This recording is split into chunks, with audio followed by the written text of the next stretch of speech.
ፓስተር ትዝታው ሳሙኤል ላይ ክስ ተመሰረተ። የኢትዮጵያ ኦርቶዶክስ ተዋሕዶ ቤተክርስቲያን መንበረ ፓትርያርክ ጠቅላይ ቤተ ክህነት ጽሕፈት ቤት የሕግ አገልግሎት መምሪያ ፓስተር ትዝታው ሳሙኤል ላይ ክስ መሰረተ። የቤተ ክርስቲያናችንን ሕግ አገልግሎት መምሪያ ለኢትዮጵያ ፌዴራል ፖሊስ ባቀረበው ክስ የወንጀል ምርመራ ተደርጎ ምርመራ መዝገቡ መብቱ ሊፈቀድለት የአቃቤ ሕግ ዘርፍ እንዲተላለፍ ጠይቋል።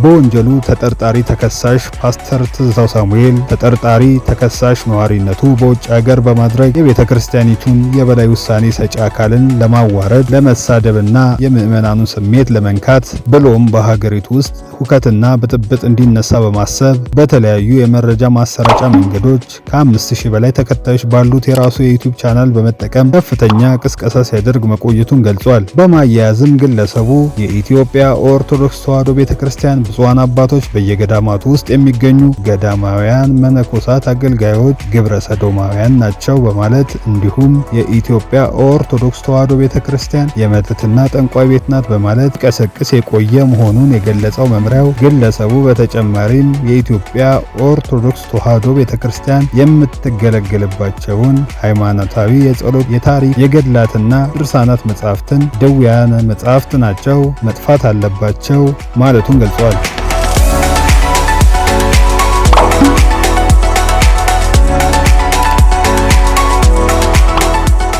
የኢትዮጵያ ኦርቶዶክስ ተዋሕዶ ቤተክርስቲያን በቅድስና የምታከብራቸውና የምትዘክራቸውን ቅዱሳን አባቶችና እናቶች ጣዖታትና ጣዖት አምላኪ ናቸው በማለት ግለሰቡ የፈጸመውን የወንጀል አድራጎት በመጥቀስም ክስ መስርቶበታል። መምሪያው በአጠቃላይ 7 ነጥቦችን ያካተተ የወንጀል ዝርዝሮችን በመግለጽም ጉዳዩን ለሚመለከተው አካል ቀርቦ ግለሰቡ በሕግ ተጠያቂ እንዲደረግ ባቀረበው አቤቱታ ገልጿል።